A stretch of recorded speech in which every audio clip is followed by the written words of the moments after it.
नमस्कार, आप देख रहे हैं विशेष प्रस्तुति शापित बंगला, जिसके टूर पर आपको लेकर चलूंगा मैं स्वप्निल वैरागी। 12 साल बीत चुके हैं। वीरानगी ऐसी कि कमबख्त न दूर हो रही है ना ही टूट रही है। इच्छा तो है कि हर उस शख्स को अपना ले, अपने पास रखे जिन्हें पास मौजूद होना चाहिए, पर अफसोस डर भी है जो डराने से बाज नहीं आता। अब डर इतना गहरा हो चुका है कि हर अपना इससे पराया हो चुका है। हम बात कर रहे हैं एक बंगले की, जिसमें रहने की हिम्मत जुटाना तो दूर की बात है, खौफ इतना कि पास तक भी न फटके। तो चलिए आपको लेकर चलते हैं गुलाबी नगरी के उस रहस्यमयी बंगले में और बताते हैं उसके खौफ की कहानी।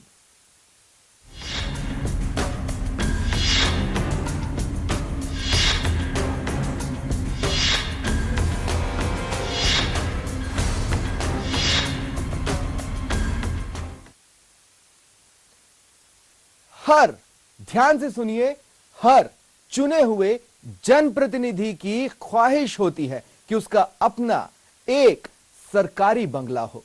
लेकिन आज हम आपको एक ऐसे सरकारी बंगले में लेकर जा रहे हैं जो हर किसी को डराता है। इस बंगले के साथ कुछ ऐसी अनहोनी घटनाएं और किस्से जुड़े हैं कि हर कोई इस बंगले में रहने से कतराता है।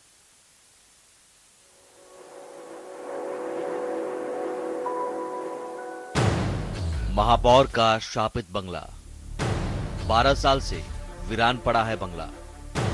यहां रहता है तो सिर्फ सन्नाटा। ये बंगला हर किसी को डराता है।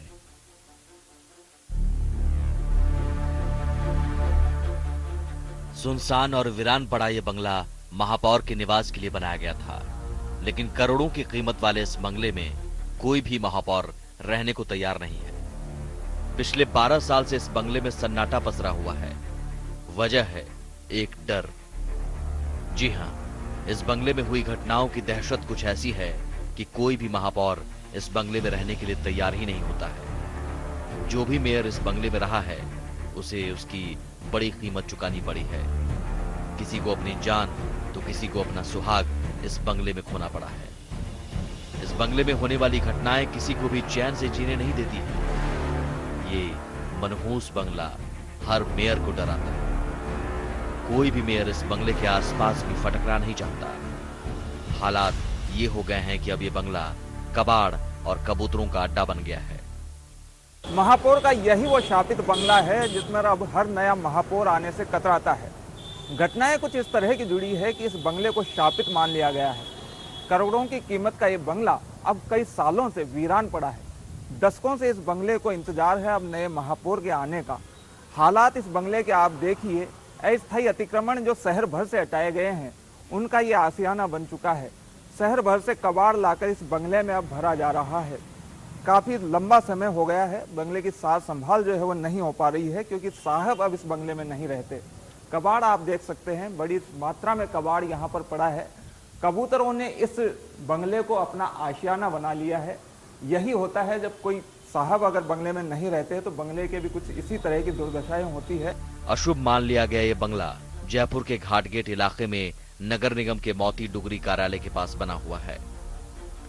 साल 1994 में शहर के पहले मेयर बने मोहनलाल गुप्ता के लिए बंगला नगर निगम ने ही खाली किया था। जब मेयर इस बंगले में रहा करते थे तो बंगले के साथ ही आसपास के इलाके में भी रौनक बिखरी रहती थी। लेकिन जब से इस बंगले को मनहूस करार दिया गया है, तब से यहां मातमी सन्नाटा पसरा है। करोड़ों के इस बंगले पर अब धूल की चादर जमी है। पार्क की सूक्ष्म की घास बंगले की बदहाली को बयां करती है। डर का हवा इतना हावी है कि हिम्मत उसके आगे दम तोड़ती नजर आती है।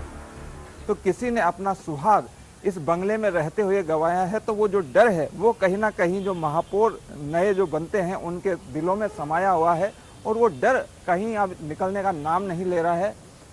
पार्क के आप हालात देखिए किस तरह से। जब साहब यहाँ पर रहते तो कभी यहाँ पर चमन हुआ करता था, लेकिन अब इस बाग में जो है वो वीरानी छाई है। घास यहाँ की सूख चुकी है। बागवान जो है यहाँ पर जो पहले सेवाएं देते थे उसको अब यहाँ से हटा दिया गया है। तो बंगला पूरी तरीके से भुतुहा जो है उस हालातों में तब्दील होता जा रहा है।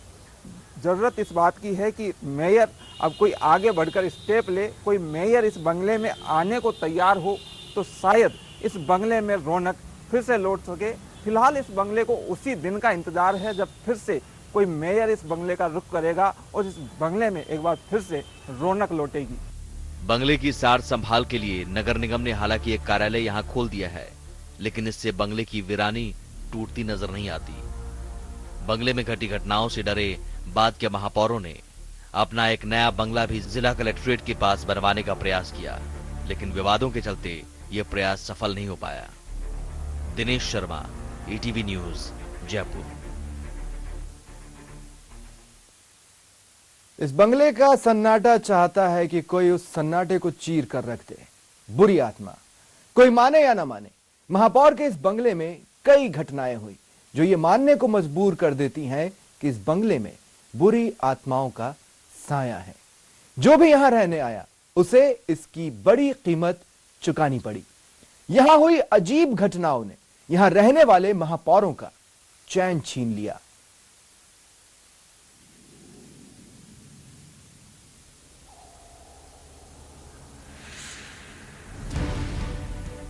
महापौर का यह बंगला यूं ही बदनाम नहीं हुआ। एक के बाद एक इस बंगले में हुए हादसों ने यह मानने पर मजबूर कर दिया कि इस बंगले में कुछ गड़बड़ तो जरूर है।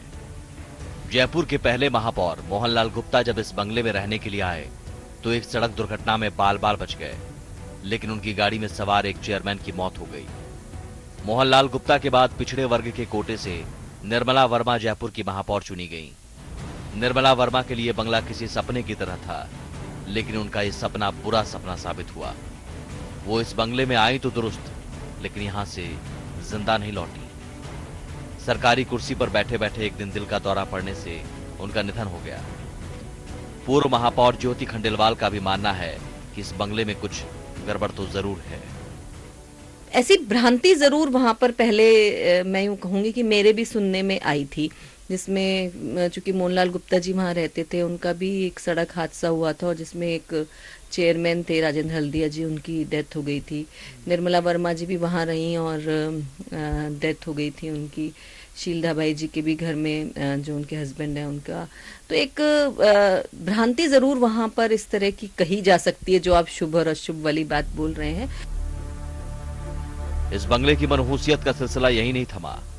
निर्मला वर्मा के बाद शीलधा बाई जयपुर की महापौर बनकर इस शापित बंगले में रहने आई, लेकिन इस भूतहा बंगले ने उनके पूरे परिवार का सुख चैन छीन लिया। इस बंगले में आने के बाद से ही उनके पति बीमार रहने लगे और महज 6 महीने के अंदर ही उनकी मौत हो गई। वहीं एक भीषण हादसे में उनका परिवार बाल बाल बचा। जब बात जिंदगी की आ गई तो आदमी सोचने पर मजबूर हो जाता है। मेरे हस्बैंड जो है बिल्कुल सही, कोई सोच इमेजिन भी नहीं कर सकता, बिल्कुल अच्छी हालत में, और उस बंगले में हमने शिफ्ट किया। 6 महीने के अंदर वो एक्सपायर हो गए। शीलधा बाई की बहन भी इस बंगले में रहते लगे सदमों से अब तक नहीं उबर पाई है। इसी बंगले में रहते अचानक उनका गर्भपात हुआ और उसके बाद वो कभी मां नहीं बन पाई। इतना ही नहीं, कई शारीरिक कष्ट भी उन्हें उठाने पड़े। मेरी फैमिली के साथ भी यही हुआ। मेरी बहन जो अच्छी खासी थी, उसका 6-7 महीने का एबॉर्शन हो गया। पेड़ के नीचे बैठी हुई थी, मतलब पेड़ भी ऐसा जो आप कभी शूट करें ना उस पेड़ को वहां पर, तो पेड़ ऐसे हिला जैसे कि कोई तूफान आ गया हो। सारे आसपास के पेड़ बिल्कुल ठीक थे, वही पेड़ ऐसा घूमा, मतलब इतनी जबरदस्त। ड्राइवर को बुलाया हमने, सब ने चढ़ के देखा, कुछ नहीं हुआ। उसे पत्थर फेंके, पत्थर नीचे नहीं आया, और वो चप्पलें फेंकी, चप्पल भी नीचे नहीं आई। शीलधा बाई की माने तो उन्हें और उनके परिवार को इस बंगले में अलग अलग रूपों में बुरी शक्तियां नजर आती थी। उनके यहाँ रहने वाले गार्ड्स को भी रात में बार बार बिल के बजने की आवाज सुनाई देती थी, और वो रात में घंटी बजती, वो मेरा जो स्टाफ वहां पर सोता रहता ना, बार बार घंटी बजती, वो दौड़ के आते, मैडम क्या बात है। अभी तो गेट खुला तो वो सोचती कि मैडम हमें पीछे से बुला रही है, वहां पर कोई नहीं होता था। तो इस तरह की घटनाएं और भी, मतलब जो मेरी छोटी बहन है उनको तो साक्षात ऐसा लगा कि मेरी बेटी यहाँ पर खड़ी हुई है। पूर्व महापौरों के साथ हुए इन हादसों ने इस बात को पक्का कर दिया है कि यह बंगला शापित है और यहाँ बुरी आत्माओं का निवास है। कोई माने या ना माने, लेकिन घटनाएं साफ जाहिर करती हैं कि दाल में कुछ काला जरूर है। महापौरों का चैनो सुकून छीन लेने वाला ये बंगला अपने में कई मनहूसियतें दफन किए बैठा है। बुरी शक्तियां कुछ इस कदर हावी है कि जो भी यहाँ आता है वो कीमत चुकाए बिना वापस नहीं जा पाता। कैमरामैन एहसान अली के साथ दिनेश शर्मा, ईटीवी न्यूज, जयपुर। तो अब जयपुर में अशोक लाहोटी नए महापौर बन गए हैं, लेकिन अपने पूर्ववर्ती कई महापौरों की तरह लाहोटी भी इस मनहूस बंगले में नहीं जाएंगे। शुभ अशुभ को भले ही नकार दिया जाए, लेकिन पूर्ववर्ती कई महापौरों ने इस अशुभ करार दे दिए गए बंगले से दूरी बनाए रखना ही उचित समझा।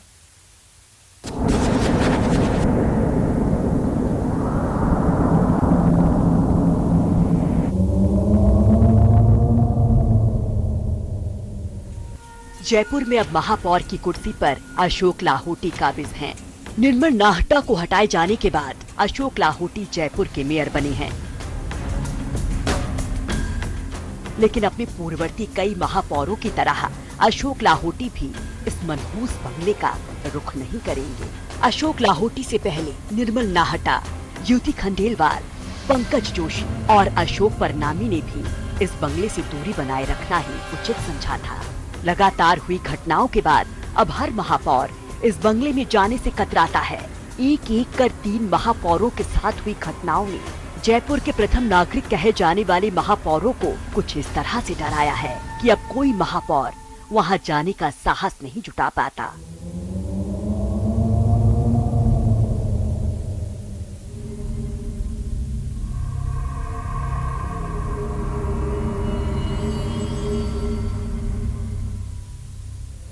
हालांकि अशोक लाहोटी कहते हैं कि वे शुभ अशुभ नहीं बल्कि पूजा पाठ में विश्वास करते हैं। वे अपने इस बंगले में शिफ्ट नहीं होने की वजह को भी जयपुर में अपना निजी मकान होना बताते हैं। देखिए, मेरा तो अशुभ शुभ ऐसा तो मैं कोई विश्वास नहीं है, लेकिन मैं हूँ, पूजा पाठ भी करता हूँ और सब चीज़ें मानता भी हूँ। लेकिन ऐसा कोई मुझे ना तो ध्यान में कोई बंगले के बारे में, न मुझे बंगला लेना। मैंने तो मेरे खुद के घर को भी जो मेयर हाउस डिक्लेयर करते थे वो भी मैंने नहीं किया, तो इसलिए मेरा इसमें को कुछ नहीं है और ना मुझे मेयर हाउस लेना। मैं तो इस चीज़ के पक्ष में नहीं हूँ कि महापौर जो भी बनता है वो जयपुर से बनता है, इसलिए सबका अपना घर होता है, वहीं से हम काम कर सकते हैं। कार्यालय है ही काम करने के लिए। डर सबको लगता है, लेकिन इस डर को जाहिर करने से सब कतराते हैं। पूर्व महापौर ज्योति खंडेलवाल बंगले के अशुभ होने की बात स्वीकार करती हैं, लेकिन इस बंगले में नहीं जाने की वजह वे कुछ दूरी बताती हैं। वहीं पूर्व महापौर पंकज जोशी भी बंगले के अशुभ होने की बात को नकारते हुए दूसरी वजहों से इस बंगले में नहीं जाने का कारण बताते हैं। अशोक परनामी के रहते हुए मोटा पैसा खर्च कर इस बंगले का जीर्णोद्धार भी करवाया गया था, लेकिन यहाँ रहने की हिम्मत कोई नहीं जुटा पाया।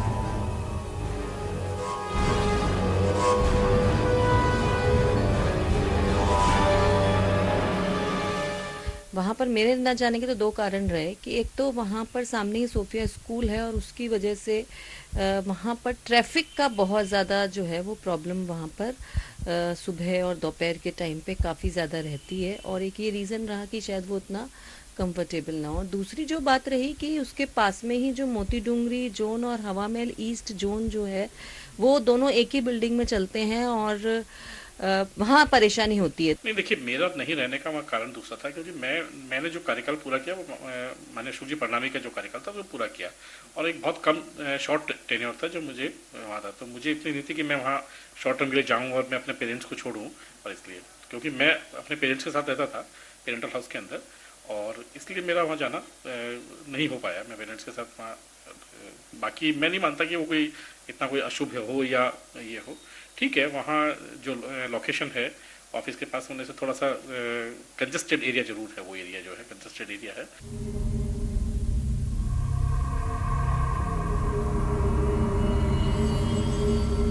महापौर के इस बंगले का वास्तु दोष भी कई बार दूर करने का प्रयास किया गया, लेकिन नतीजा सिफर रहा। यहाँ हुए हादसों का खौफ इतना ज्यादा है कि तमाम कोशिशों के बावजूद कोई मेयर यहाँ आने को तैयार नहीं हुआ।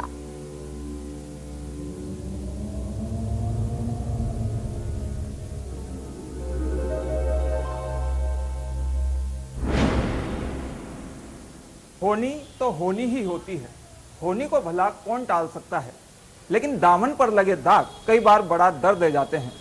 महापौर के इस बंगले की भी कुछ यही दास्तां है।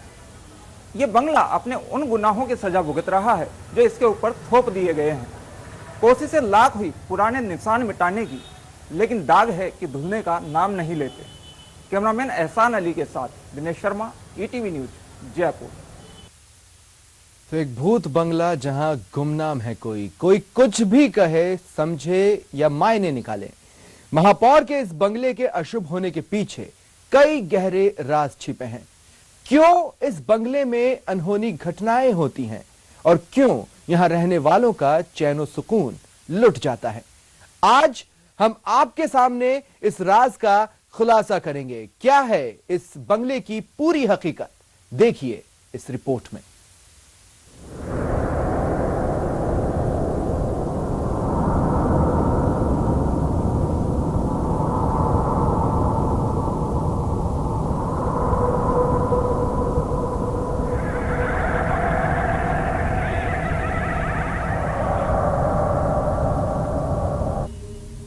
आखिर महापौर के इस बंगले में क्या ऐसा खास है जो लोगों को यहाँ आकर डर का अनुभव होता है?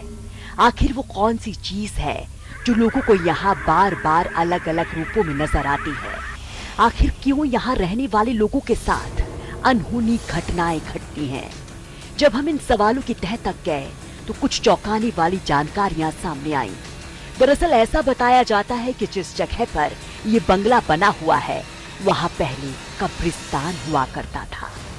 पूर्व महापौर शील धाबाई ने जब इस बंगले में नया कमरा बनवाने के लिए खुदाई करवाई थी तो कुछ कंकाल भी यहाँ निकले थे। तंत्र मंत्र के जानकारों ने शील धाबाई को बताया था कि इस बंगले में कुछ बुरी आत्माएं घूम रही हैं और उन्होंने हमेशा के लिए उन्हें ये बंगला खाली करने की बात कही थी। शील धाबाई खुद भी ये बात मानती हैं कि जब तक वे इस बंगले में रहीं तब तक उन्हें आए दिन अनहोनी घटनाएं और परेशानियों का सामना करना पड़ा। पहले जो कॉलोनी बसी हुई थी ना, सिटी जो था वो सब वॉल के अंदर था। बाहर तो ये बाद में एक्सटेंशन हुआ, ये सारी कॉलोनी वगैरह सब बाद में बनी, क्योंकि वहाँ के जितने लोग जो मोमडन्स भी आते थे वो भी आए थे, वो सब देखने को आए थे कि जिस तरह से मतलब मेरे साथ घटनाएं घट रही थी। तो वो मौला भी आए थे, मौलवी भी आए थे, सब ने यही कहा, उन्हीं की बातों में बता रही हूँ, उन्होंने ही कहा कि मैडम आप यहाँ से प्लीज़, आप अगर यहाँ से सेफ रहना चाहती हैं तो आपको शिफ्ट कर जाए। मैंने कोशिश भी की, आप ताज्जुब करेंगे, मैंने कोशिश की, मैं दूसरी जगह चली गई, लेकिन वहाँ भी ऐसा लगा कि चल चल चल, मुझे कोई खींच के ला रहा है वहाँ से, फिर मैं वापस आ गई।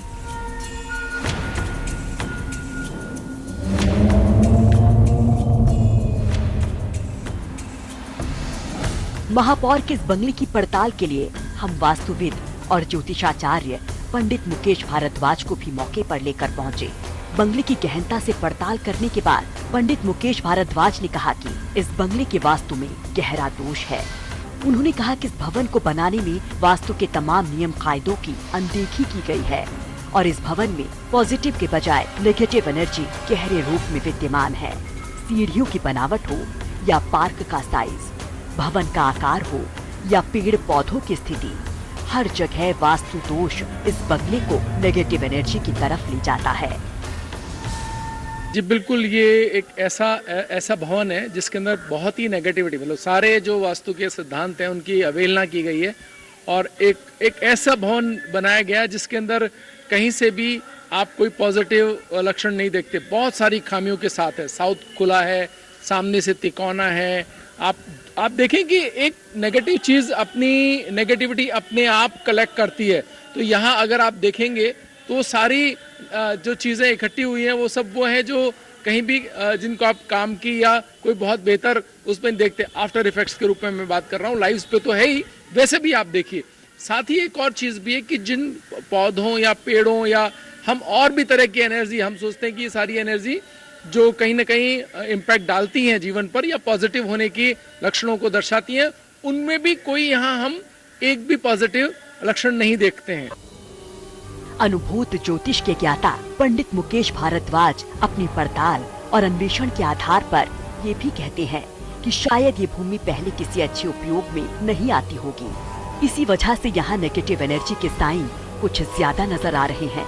पंडित मुकेश भारद्वाज की ये बात इस भूमि पर पहले कब्रिस्तान होने की बात को ही ज्यादा पुष्ट करती है। बिल्कुल, हम अगर अनुभूत ज्योतिष की बात करें, जिसके हम सूक्ष्म जगत की बात करते हैं, तो वो भी इसमें बहुत भारी नेगेटिविटी यहाँ पर दिखाई देती है कि जो कहते हैं कि हम एक वातावरण या जो पूरे एनवायरनमेंट से जो पॉजिटिविटी मिलनी चाहिए वो भी यहाँ नहीं है।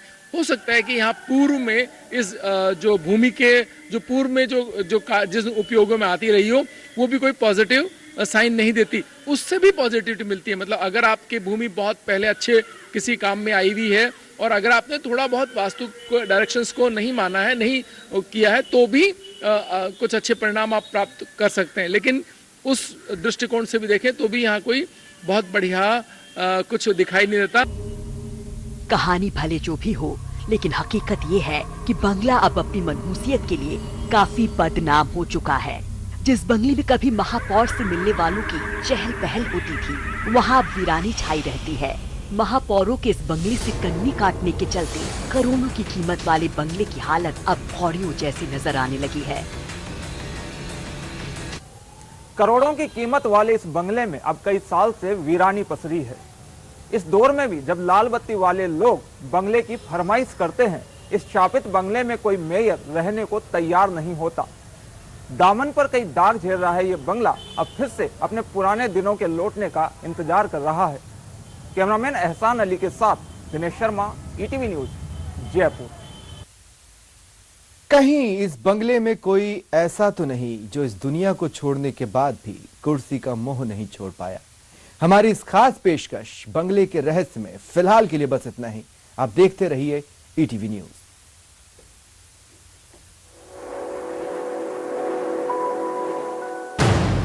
महापौर का